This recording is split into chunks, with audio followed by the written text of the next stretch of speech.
तुमचा आनंद नेमका कुठं आहे ते पहा. आनंद सगळीकडे आहे. आपण फिरायला जाताना आनंद आहे, मंद वारा वाहतोय, झाडं हलतायत, पक्षी त्या ठिकाणी चिवचिव करतायत, तो आनंद आपल्याला ऐकूच येत नाही, तो आनंद आहे. आम्ही फार छोट्या दुःखाला मोठं मानून ते गोंजारत बसतो आणि दुःखी होतो. अहो बायको बोलली तर दिवसभर रडणारी माणसं आहेत आमच्याकडे.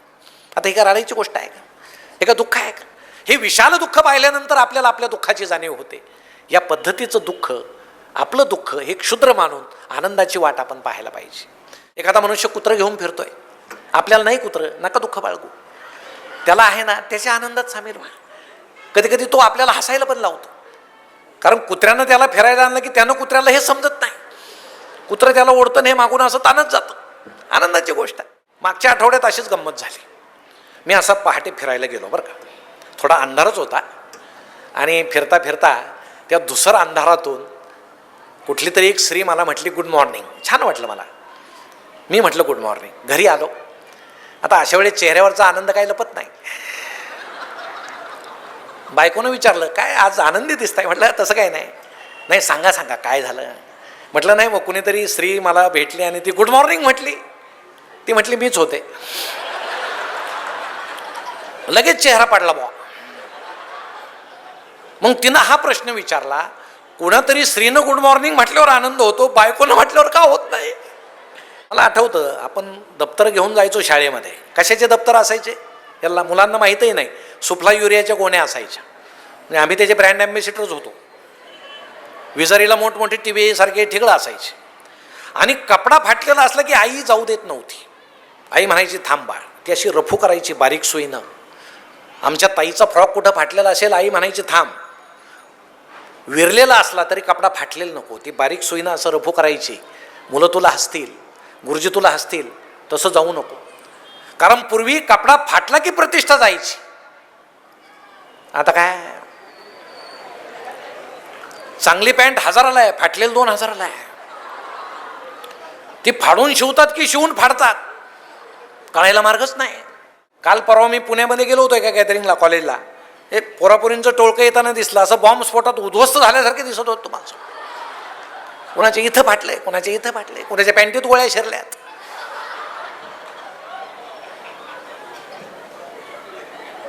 आणि आई सुद्धा सांगते, ती मधली नाही का ती इथं फाटलेली, ती माझी मुलगी आहे. मोदी साहेब परदेशात गेले तरी ते अमेरिकेचे, इंग्लंडचे पंतप्रधान अध्यक्ष असं म्हणायला लागले, नमस्कार नमस्कार. ही भारताची पद्धत आहे. कारण कोरोनात समजलं हाताला हात मिळू नये, संसर्ग होतो. पण आपल्या जुन्या लोकांनी ही पद्धत का काढली? त्यांना माहीत होतं आपली नवी पिढी काय लायकीची आहे. परदेशात पद्धती आहेत नमस्काराच्या. पाश्चिमात्य देशात काय आहेत? पुढून माणूस आला की खांद्याला खांदा घासायचा, नाकाला नाक लावायचं, गालाला गाल घासायचा. तशी पद्धत जर आपल्या देशात असतील, तुम्हाला सांगतो काही माणसं घरीच गेले नसते, दिवसभर रस्त्यानं ते नमस्कार करतच फिरले असते. आपण आनंद कशात मिळवायचा? आजूबाजूला सगळा आनंद आहे, आपल्याला दिसत नाही. तुम्ही सकाळी फिरायला जाता की नाही? अनेक जण जात असतील. का जाता? काहींचं पोट वाढलेलं असतं. आता पोटाची चिंता कोणाला आहे? तुम्हाला आहे का जगाला आहे? चेहरा असा कोणीतरी अणुबॉम्ब टाकल्यासारखा असं. मग आपल्याला पाहिलं की बाकीच्या म्हणतात हे आलं भाऊ, चला आपलं दुसरं. असं आनंदी चेहऱ्यानं तुम्ही फिरा. फिरणं सुद्धा असं छान असावं. पण आपण आपल्या अंगातली क्षमता न ओळखता करतो. दीक्षित साहेब आले, म्हटले करा डाएट, केलं डाएट. 90 किलो होतं, आता किती झालो? 60. डाएट सोडलं, आता किती झालो? 110. तुमच्या शरीराला ते मानवत आहे का? आपलं शरीर कसं आहे तेच करा. रामदेव बाबा सकाळी दाखवत आहेत योगासनं. आता रामदेव बाबा काय त्यांचं आरोग्य नीट राहावं म्हणून योगासनं करत नाहीत, तो त्यांचा व्यवसाय आहे. त्यांना भगवे कपडे आहेत, भगव्या कपड्याला एकही खिसा नाही, तरी किती व्यवसाय आहे. हा माणूस पैसे कुठे ठेवत असतील, मला कोडच आहे. म्हणजे वेशाला खिसा नसताना ते किती व्यवसाय आहे. मग ते रामदेव बाबा असं दाखवतात, हे पाय असा गळ्यात घाला, टंगडी गळ्यात घाला, घातली. हा पाहणारा लगेच आपली घाला घातली, निघतच नाही. मग बायकोला म्हणायचं अरे एवढी काढ. ती म्हणते दुसरी घालते, दोन्ही घालते, इथंच बसा. अहो तुम्हाला जर जमत नाही तर करता कशाला? हे काही गोष्टी असतात ना. योगासनं केले पाहिजे आरोग्यासाठी, पण ते कोणी केले पाहिजे? ज्याला मानवतं त्यानं केले पाहिजे. एकानं दुसऱ्याला विचारलं तू योगासनं करतो का? करतो. काय होतं योगासनं केल्यानं? तो म्हटला योगासनं केल्यानं आयुष्य वाढतं. मग वाढलेल्या आयुष्यात काय करायचं? तो म्हटलं योगासनं करायचे. करतो कशाला? पथ्य पाळतो का? पाळतो. काय मला खूप जगायचे, खूप जगून काय करायचं? पथ्य पाळायचे. तुमचा आनंद नेमका कुठं आहे ते पहा. आनंद सगळीकडे आहे. आपण फिरायला जाताना आनंद आहे, मंद वारा वाहतोय, झाडं हलतायत, पक्षी त्या ठिकाणी चिवचिव करतायत, तो आनंद आपल्याला ऐकूच येत नाही, तो आनंद आहे. एखादा मनुष्य कुत्रं घेऊन फिरतोय, आपल्याला नाही कुत्रं, नका दुःख बाळगू, त्याला आहे ना, त्याच्या आनंदात सामील व्हा. कधी कधी तो आपल्याला हसायला पण लावतो, कारण कुत्र्यानं त्याला फिरायला आणलं की त्यानं कुत्र्याला हे समजत नाही, कुत्रं त्याला ओढतं हे मागून असं ताणत जातं. आनंदाची गोष्ट आहे. मागच्या आठवड्यात अशीच गंमत झाली. मी असा पहाटे फिरायला गेलो बरं का, थोडा अंधारच होता, आणि फिरता फिरता त्या धुसर अंधारातून कुठली तरी एक स्त्री मला म्हटली गुड मॉर्निंग. छान वाटलं मला. मी म्हटलं गुड मॉर्निंग. घरी आलो. आता अशा वेळेस चेहऱ्यावरचा आनंद काही लपत नाही. बायकोनं विचारलं काय आज आनंदी दिसताय? म्हटलं तसं काय नाही. नाही सांगा सांगा काय झालं? म्हटलं नाही मग कुणीतरी स्त्री मला भेटली आणि ती गुड मॉर्निंग म्हटली. ती म्हटली मीच होते. लगेच चेहरा पाडला बुवा. मग तिनं हा प्रश्न विचारला, कुणातरी स्त्रीनं गुड मॉर्निंग म्हटल्यावर आनंद होतो, बायकोनं म्हटल्यावर का होत नाही? जरा विचार करा. विचार करण्याचाच विषय आहे. आनंद कशात आहे? आम्ही मोबाईल खेळतो, आम्ही जुनं साहित्य वाचतच नाही. अहो जुने लोक किती छान वाचायचे. राम गणेश गडकरी, श्रीपाद कृष्ण कोलटकर, पु ल देशपांडेंपासून किती आनंदाच्या गोष्टी होत्या. गडकरी तर बोलता बोलता विनोद करायचे. राम गणेश गडकरींचा भाऊ एकदा झोपला, सकाळी उठला त्यावेळेस त्याच्या उशीखाली विंचू निघाला, आणि तो घाबरून म्हणाला गडकरींना माझ्या डोक्याखाली विंचू निघाला. गडकरी म्हटले दगडाखाली दुसरं काय निघणार आहे? दोघंही हसायला लागले, विनोद झाला. गडकरींनी एका साहित्यिकांवर काहीतरी लिहिलं, साहित्यिक संतापले. दुसऱ्या दिवशी मॉर्निंग वॉकला समोरासमोर आले. गडकरी त्यांना म्हटले नमस्कार. साहित्यिक म्हटले मी मूर्खाशी बोलत नाही. गडकरी म्हटले मी बोलतो ना. किती छान विनोद होता. आम्ही या सगळ्या गोष्टींना मुकलेलो आहोत, कारण आम्ही वाचत नाही. म्हणून महाजन सर तुम्ही जी वाचन चळवळ चालवली ना, 10वी नापास झालेला तुमचा प्रकाशक आहे, आणि तो इतके छान पुस्तकं काढतोय. म्हणजे कुठल्याही गोष्टीला शिक्षणाची गरज नाही, अक्कल पाहिजे, बुद्धी पाहिजे, अनुभव पाहिजे. आम्ही वाचतच नाही. शिक्षकांवर माझा आरोप आहे, शिक्षक तर वाचतच नाहीत, वेळच नाही. 4 शिक्षक ज्यावेळेस एका शिक्षकाच्या घरी गेले चहाला, भिंतीवर साने गुरुजींचा फोटो होता. एक शिक्षक त्या फोटोकडे असं पाहायचे जरा दुःखी नजरेनं. म्हणून त्या घरातल्या शिक्षकांनी यांना विचारलं काय पाहताय? यांनी विचारलं वडील कधी गेले? ते म्हटले वडील नाही, हे साने गुरुजी आहेत. अहो दया पवार कवी आहे की लेखक हेच आम्हाला अजून माहीत नाही, पण ही परिस्थिती फार वेगळी आहे. यातून आम्हाला बाहेर यायचं असेल तर या गोष्टी केल्या पाहिजे जे जुने लोक सकसपणे करायचे, पण आम्ही विसरतो. अहो जुना काळ पुन्हा एकदा आठवा, किती सकस होता नाही. मला आठवतं आपण दप्तर घेऊन जायचो शाळेमध्ये. कशाचे दप्तर असायचे याला मुलांना माहीतही नाही. सुफला युरियाच्या गोण्या असायच्या, म्हणजे आम्ही त्याचे ब्रँड ॲम्बेसिडरच होतो. विजारीला मोठमोठे टीव्ही सारखे ठिगळं असायचे, आणि कपडा फाटलेला असला की आई जाऊ देत नव्हती. आई म्हणायची थांब बाळ. ती अशी रफू करायची बारीक सुईनं. आमच्या ताईचा फ्रॉक कुठं फाटलेला असेल, आई म्हणायची थांब. विरलेला असला तरी कपडा फाटलेला नको, ती बारीक सुईनं असं रफू करायची. मुलं तुला हसतील, गुरुजी तुला हसतील, तसं जाऊ नको. कारण पूर्वी कपडा फाटला की प्रतिष्ठा जायची. आता काय, चांगली पॅन्ट 1000ला आहे, फाटलेली 2000ला आहे. ती फाडून शिवतात की शिवून फाडतात कळायला मार्गच नाही. काल परवा मी पुण्यामध्ये गेलो होतो एका गॅदरिंगला कॉलेजला. एक पोरापोरींचं टोळकं येताना दिसलं, असं बॉम्ब स्फोटात उद्ध्वस्त झाल्यासारखे दिसत होतं माझं. कोणाच्या इथं फाटलंय, कोणाच्या इथं फाटलंय, कोणाच्या पॅन्टीत गोळ्या शिरल्यात.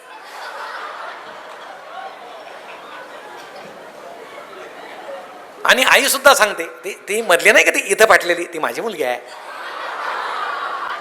काय प्रतिष्ठा आहे, फाटल्याला प्रतिष्ठा आली. हा असा कसा काळ आहे? नवीन मुलं म्हणतात आमचा काळ बिघडलेला नाही, जुन्यांचं कामच आहे असं म्हणायचं. नवीन मुलं बिघडलेले आहेत, आम्ही बिघडलेलो नाही. तुम्ही बिघडलेले नाही, पण या काळाबरोबर तुम्ही वाहत जाऊ नका, प्रवाह पतित होऊ नका. कुठंतरी टी व्हीत सिनेमात आम्ही ते फाटलेलं पाहिलं, आम्ही घालायला लागलो. अहो त्यांना निर्माते कपडे देतात, तुम्हाला तुमचे वडील घेतात, ते तुम्हाला घ्यावे लागतात. जरा आईवडिलांकडे आपल्या पहा. आता आमची नवी आई त्या मानानं चांगली आहे, सधन आहे. आमची जुनी आई 4-4 तुकड्याचं लुगडं नेसायची, रानात जायची, 4-4 तुकड्याचं. बाथरूममध्ये असा साबणाचा तुकडा दिसला की मुलं काय म्हणतात, आई नवा साबण दे. आई देते नवा साबण, तो तुकडा कुठं जातो? मुलं विचारतात का तुकडा कुठं जातो? अहो तो तुकडा तुमचे वडील लावतात. कारण माझ्या मुलाला जर शिकायचं असेल तर मला काटकसर करावी लागेल असं त्या वडिलांना वाटतं. कुठल्या तरी त्या मोबाईलमधल्या सिरियलमधल्या स्त्रिया पाहून पाहून आता आमच्या तरुण मुलांना आमची आई सुद्धा कुरूप वाटायला लागली. पण मित्रांनो, या जगात सगळ्यात सुंदर कोण असेल तर ती आपली आई आहे.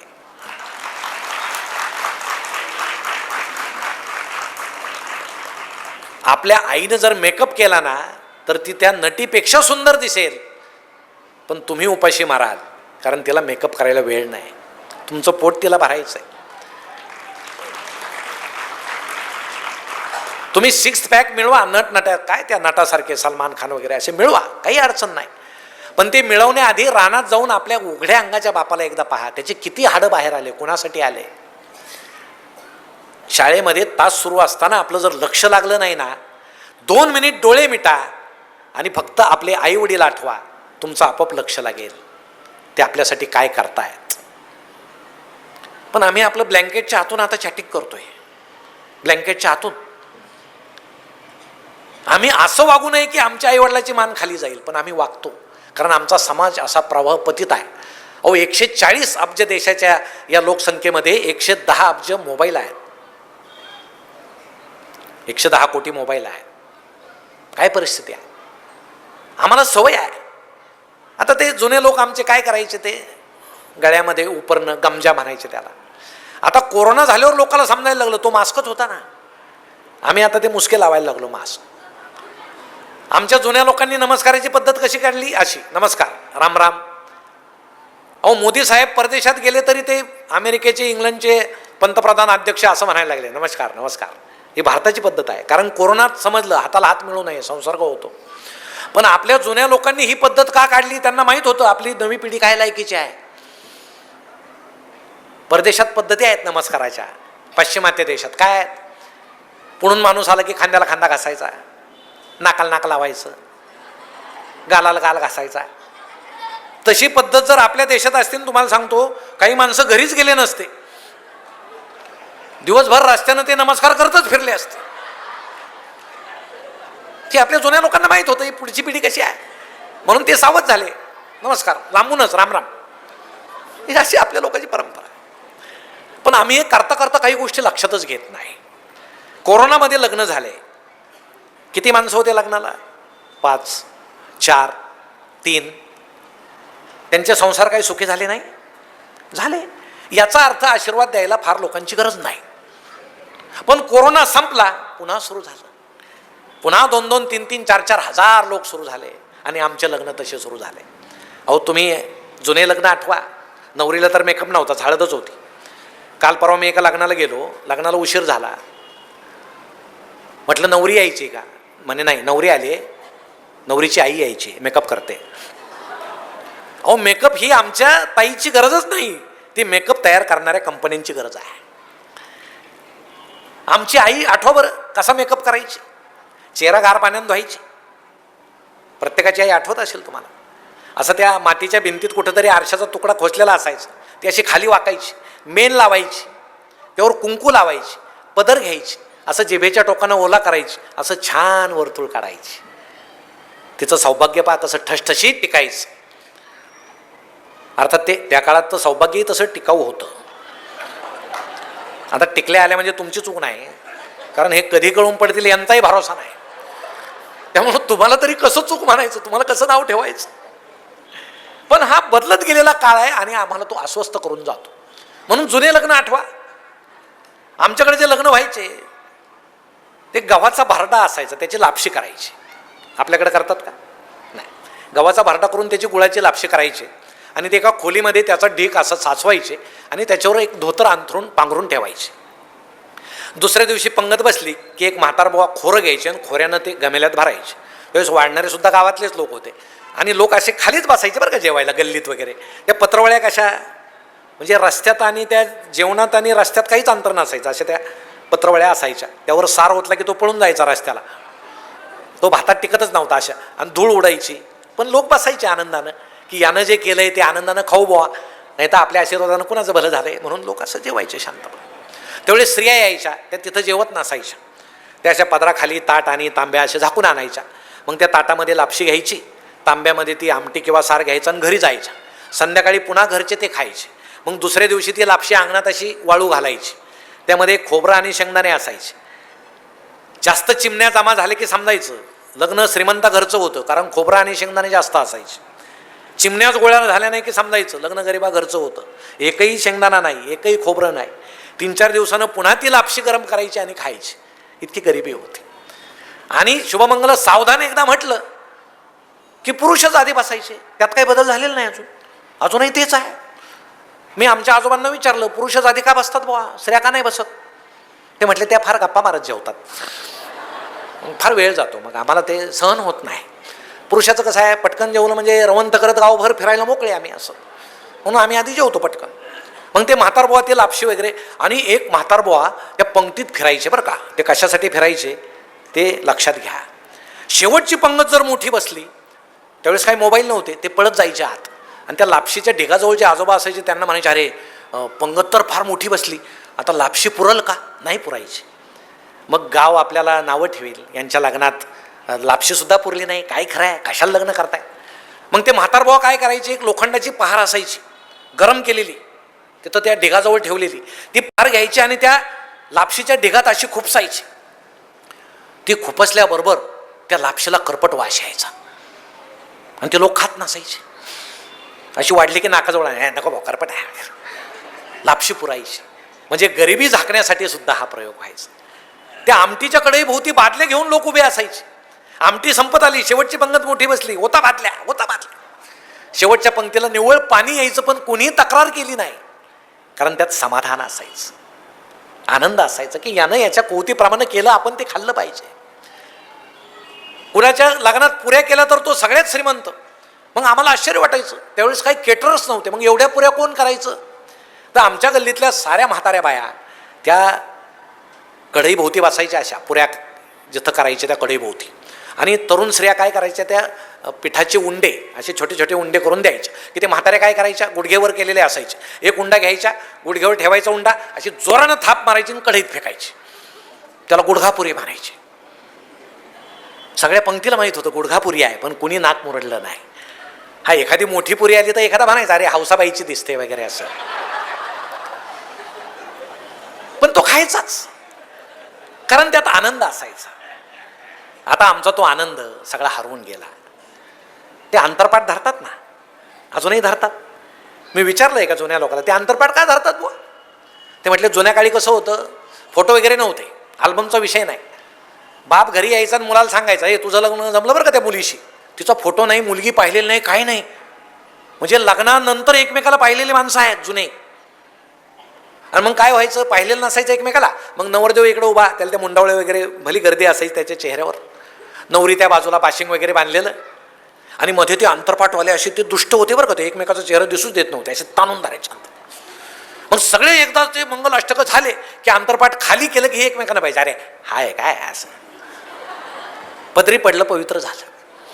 तो म्हणायचा, तू का, इलाजच नव्हता. असे लग्न व्हायचे म्हणून अंतरपाठ धरायचे. आता काय गंमत आहे, कोपऱ्यात कुठंतरी स्क्रीन लावलाय आणि तिथं प्री वेडिंग सुरू आहे. तो नवीनच प्रकार आता आपल्याकडे आलेला आहे.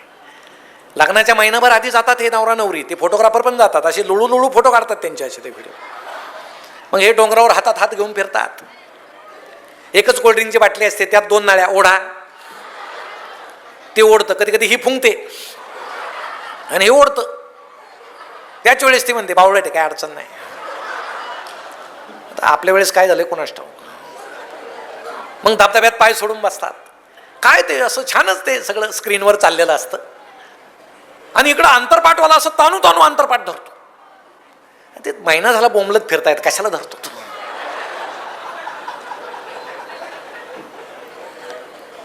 पण आमची गंमत अशी आहे, नवं तर धरायचं, जुनं सोडायचं नाही. कशाला या प्रथा बदला ना. नाही आम्ही बदल अल्बम असायचा, आता ते सगळं गेलं. आता काय स्पेशल इफेक्ट आलेले आहे. आता तो असं 2 दिवस झाले, 2-3 दिवसानं तो एकदा ते CD वगैरे आली की मोठा स्क्रीन आणि त्यावर ते सगळं कुटुंब बसतं असं आणि ते लावतात भाऊ व्हिडिओ. असा नवरदेव असा कबुतरासारखा, त्याला पंख वगैरे असं स्पेशल इफेक्ट. इकडं नवरी चिवचिव चिमणीसारखी अशी, दोघं आभाळात चोचीला चोच. हा वा वा.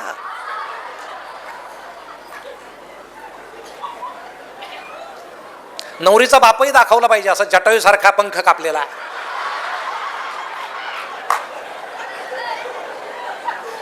जीभ अशी वाचलेली. पुढचा हप्ता कधी बँकेचा. तेच कशाला, तुझी क्षमता नाही तर कशाला खर्च करून लग्न करतो. आम्हाला हौस आहे. कोरोना संपला आणि आम्ही पुन्हा सुसाट सुटलो. मग मुलीला आनंदानं वाट लावण्याच्या नादामध्ये संपूर्ण कुटुंब जर दुःखी होत असेल तर तुम्ही कशासाठी करताय. आता मुलींनी एक लक्षात घ्या, माझ्या तरुण बहिणींनी, तुम्हीच आता वडिलांना सांगा हुंडा द्यायचा असेल तर माझं लग्न करू नका. आता मुलांना गरज आहे लग्नाची, तुम्हाला नाही. आम्ही फार अडचणीत आहोत सध्या. त्या सोलापुरात मोर्चा निघाला होता काल परवा नवरदेवांचा, म्हणजे लग्न न झालेल्या मुलांचा, बाशिंग बांधून घोड्यावर त्यांची संघटना झाली. आता लग्न न झालेल्या तरुणांची, आमचे लग्न करा, आमचे लग्न करा. सामाजिक प्रश्न झाला आता तो. आता मुलींनी घाबरायचं नाही. आता काही दिवसांनी अशी गंमत होईल, 4-5 मुलीच एखाद्या मुलाला पाहायला जातील आणि ते चहा घेऊन येईल असं. मग एखादी मुलगी विचारील तोंडात काय आहे, थुंकतो हा, थुंक बाबा, सरळ उभा राहून दाखव. गमतीच आहे. हे दिवस आता बदलले. आम्हाला चांगले दिवस आले म्हणून आम्हाला आमच्या ताईंचं अभिमान वाटतो. तुम्हाला खूप चांगले दिवस आले. अहो इतके चांगले दिवस आले, आमच्या नगरमध्ये आता पुरुष हक्क समिती स्थापन झाली. म्हणजे पूर्वी स्त्री हक्क समित्या होत्या, आता पुरुष घाबरायला लागले, आमच्यावर अन्याय व्हायला लागले.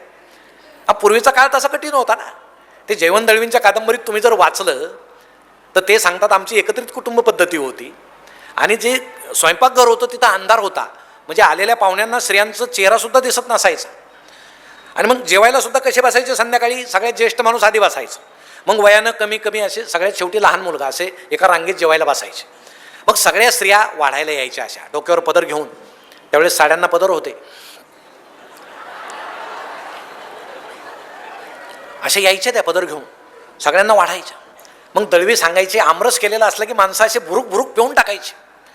मग माझ्या आईला तर आमरस खूप आवडायचा आणि मला भीती अशी वाटायची आईला आमरस राहणार नाही. मग मी काय करायचो, एक वाटी भुरकन प्यायचो, दुसरी वाटी भरून घ्यायचो आणि हळूच मागे ठेवायचो. आणि पंगत संपल्यावर हळूच आईजवळ जाऊन म्हणायचो, आई हे बघ तुला आमरस. हे संस्कार एकत्रित कुटुंब पद्धतीमध्ये पूर्वी व्हायचे.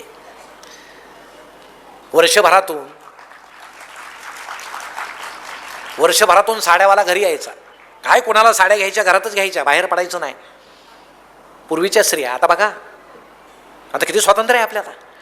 साड्यांच्या दुकानाबाहेर बघा आमचे पुरुष किती बिचाऱ्या चेहऱ्याने उभे असतात. असे ओळखून घ्यायचं यांच्या 6 साड्या घेत आहेत, हे आपलं उभं असतं बिचारा. काय करणार, इलाज नाही.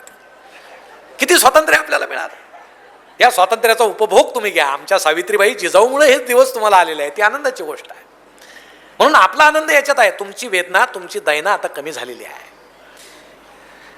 विधवा स्त्रीनं पांढरी साडी घालावी, दागिने घालू नये हा विषय गेला. का घालू नये.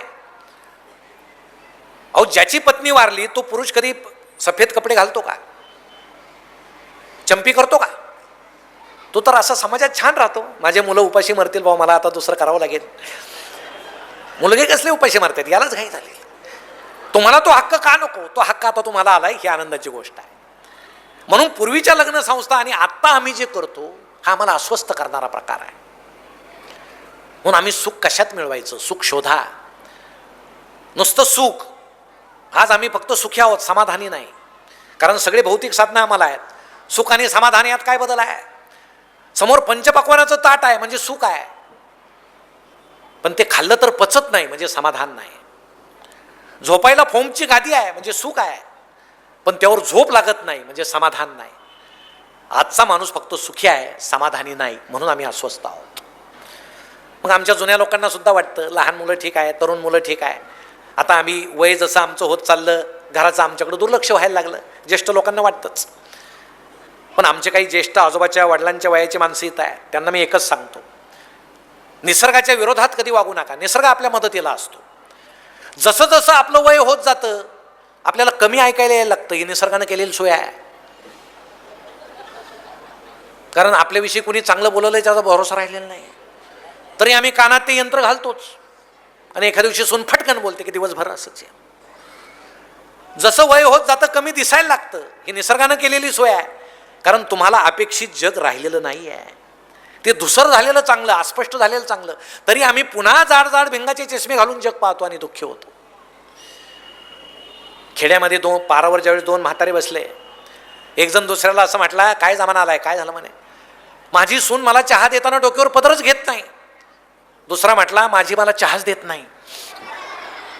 तुला पदराचं काही पडलंय का? घे ना बाबा गुपचूप. शेवटी आनंद कशात मानायचा? आयुष्याच्या सायंकाळी हे सुद्धा आपल्या मनावर आहे. ज्याला पेन्शन आहे त्यात जरा बरं आहे. 25 पासून जरा चहामध्ये जास्त सुंठ पडते, आलं पडतं, जास्त दूध पडतं. चहा सकडक 1 तारखेपर्यंत. 1ला पेन्शन काढून घेऊस तर पुन्हा 2ला कोरा चहा 25 तारखेपर्यंत. आमचे एक ओळखीचे आजोबा आहेत, नोकरीला होते. ते आता पेन्शन सगळी सून काढून घेते म्हणून हळूच 2-3 नोटा असे पायमोज्यात लपवतात पटकन बँकेतच. ते समजल्यापासून सून आता त्यांना रोज म्हणते, बाबा पायमोज्याचा वास येईल, धुवायला द्या. काही ठेवायचं नाही तुमच्याजवळ. मग वृद्धापकाळी सुद्धा एक लक्षात घेतलं पाहिजे.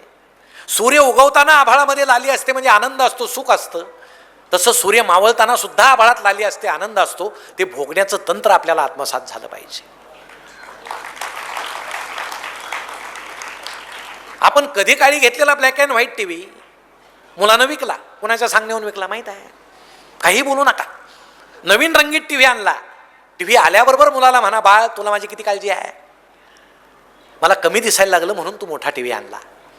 मुलाला मनातच लाज वाटेल की बाबांना मी विचारायला पाहिजे होतं. ही कुटुंब व्यवस्था आहे. आता प्रत्येक बापानं सावध राहण्याची वेळ आलेली आहे. कारण ज्या आजूबाजूला घटना घडतात त्या आनंददायी नाही. एकच उदाहरण तुम्हाला सांगतो. पुण्यामध्ये मोठा वाडा सदाशिव पेठेमध्ये आणि अमेरिकेमध्ये मुलगा आणि सून ज्यावेळेस आले आणि बाबांना म्हटले, भारतामध्ये ज्येष्ठांनी राहणं धोक्याचं झालेलं आहे, आपण अमेरिकेत जाऊ, वाडा विकू. बाबा म्हटले, माझा जिथं जन्म झाला, आम्ही जिथं राहिलो, मला वाडा विकायचा नाही. तरी त्या दोघांनी त्यांना समजावून सांगितलं. कितीतरी कोटीला वाडा विकला. सगळं सामान भरलं, विमानतळावर गेले बाबांना घेऊन अमेरिकेत जायला. विमान पाहून येतो म्हणून जे गेले ते पुन्हा आलेच नाही. बाबा तसेच विमानतळावर बसून. आणि नंतर त्यांच्या लक्षात आलं आपल्याला फसवलं गेलं. ते आता एका वृद्धाश्रमात आहेत. आता डोक्याहून एखाद्या विमानाचा आवाज आला की ते वर पाहतात, आशेनं पाहतात, मला न्यायला माझा मुलगा माझी सून आली की काय. पण ते आता कधीही येणार नाहीत. हे वास्तव आहे. म्हणून म्हातारपणीचा जो आनंद आहे तो मिळवायचा असेल तर आता सावध राहायला पाहिजे. आमची सून कशी असो तिच्याशी जुळून घेतलं पाहिजे. शेवटी तो आपला मुलगा आहे, आपल्या रक्ताचा आहे. आपण त्याच्याशी जुळून घेतलं पाहिजे. आणि ह्या सगळ्या आनंद शोधण्याच्या नादामध्ये आपल्याला आनंद कुठे सापडेल तो आनंद आपण घेतला पाहिजे. नाही तर आम्हाला तो सापडतच नाही. सकारात्मकतेनं जगा ना, आनंदानं जगा ना. आम्हाला ते दिसतच नाही आनंद कुठं आहे. आमचे हे फार उशिरानं घरी आले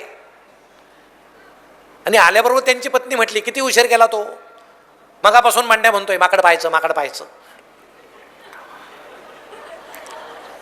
आता जो सकारात्मक आहे तो काय म्हणेल, तुझ्यावर मांड्याचावर आपण माकड पाहून येऊ.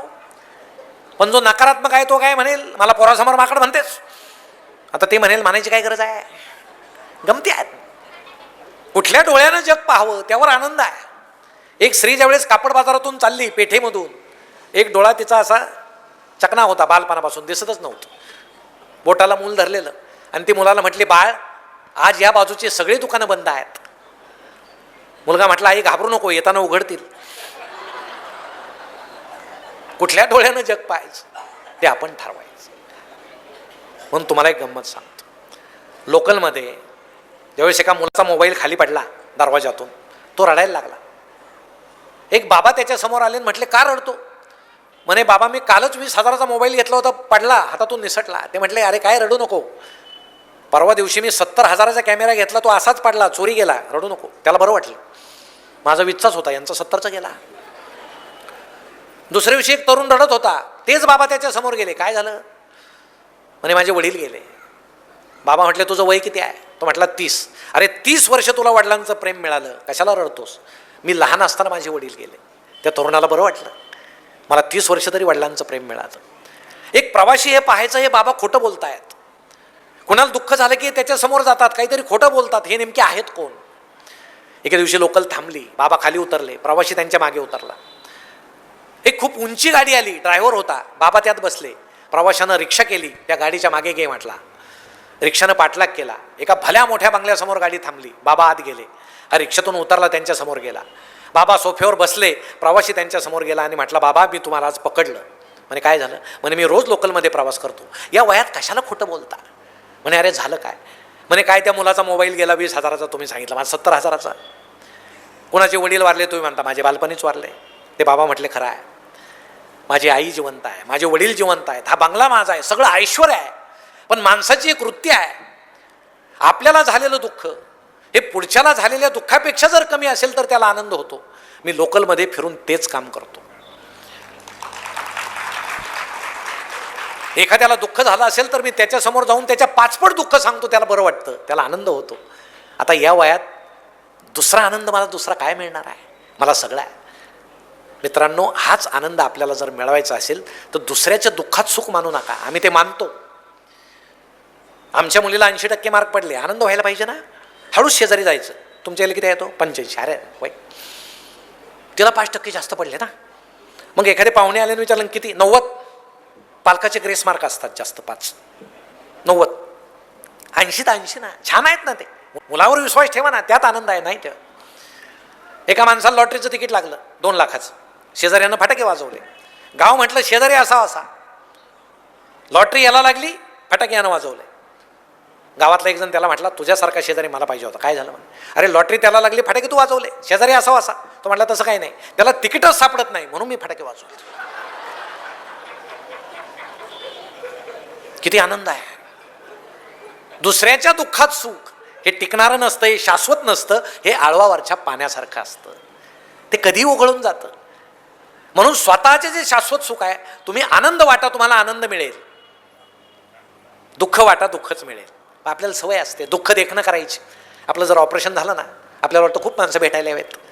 मग कोणी भेटायला आलं का पहिल्यापासून मला कशी कळ आली, पहाटे प्रत्येकाला तेच.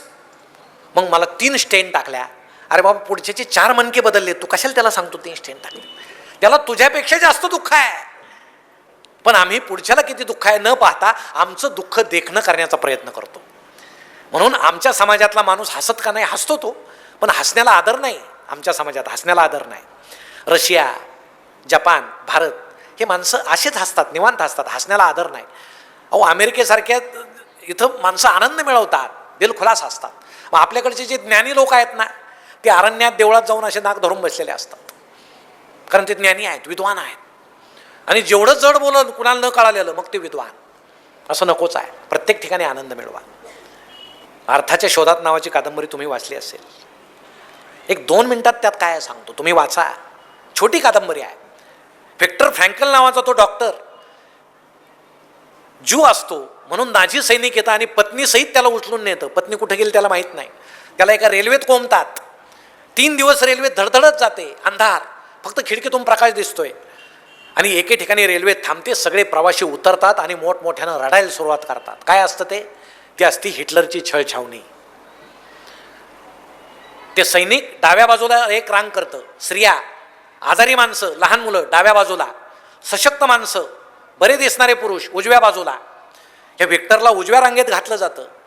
व्हिक्टर त्या सैन्याला विचारतो, त्या डाव्या रांगेत माझा एक मित्र आहे, तुम्हाला भेटेल का? सैन्य सांगतं भेटेल ना, तिकडं दूरवर बघ, ते बॉयलर दिसतंय ना, त्यातून धूर निघतोय, त्यात तुला तुझा मित्र भेटेल. मित्रांनो, 15 कोटी माणसं हिटलरनं बॉयलरमध्ये घालून जाळले. 15 कोटी.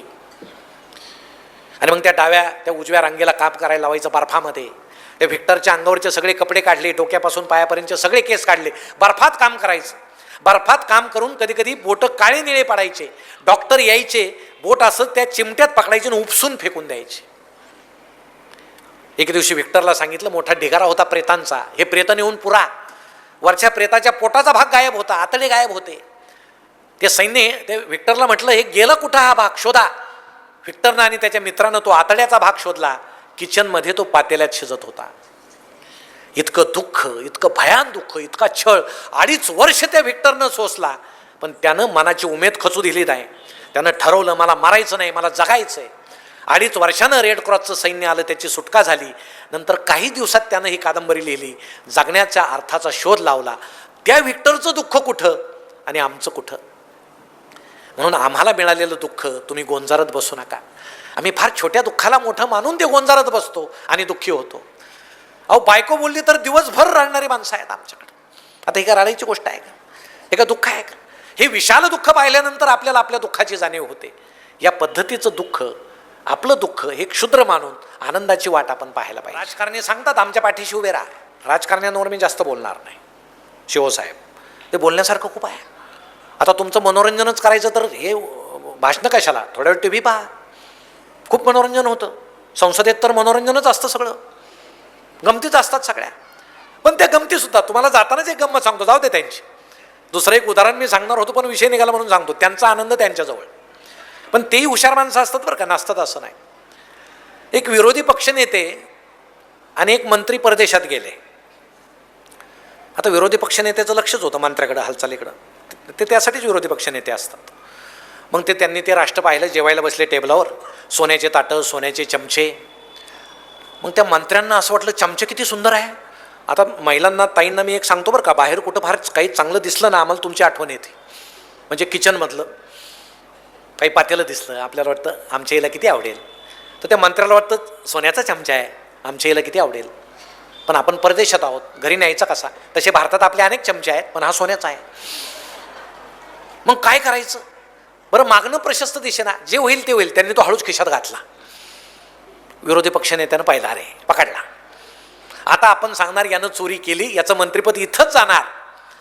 पण त्यानं असा विचार केला, आपल्या देशाची बदनामी होईल असं केलं तर आपण शांत बसू. पण ते विरोधी पक्षनेते अस्वस्थ झाले. त्याला सोन्याचा चमचा मिळाला, मला का नाही? मलाही पाहिजे. पण त्याला न मिळता मला मिळालं तर किती आनंद होईल, या विचारात ते होते. तेवढ्यात ते राष्ट्राध्यक्ष आले. त्या राष्ट्राध्यक्षांनी विचारलं आमचा देश कसा वाटला वगैरे. मग विरोधी पक्षनेत्यानं विचारलं आमच्या देशात काय काय माहिती आहे काय? म्हणे काय? योगासनं आहेत म्हणे, आहेत, सगळ्या जगात प्रसिद्ध आहेत. आमच्या देशामध्ये तर विरोधी पक्षनेते म्हटले अजून एक गंमत आहे म्हणे. काय? आमच्याकडे एक भानामती नावाचा प्रकार आहे म्हणे. म्हणे कसं असतं ते भानामती? मग तुम्हाला दाखवतो म्हणे. आता हा सोन्याचा चमचा आहे म्हणे, समजा.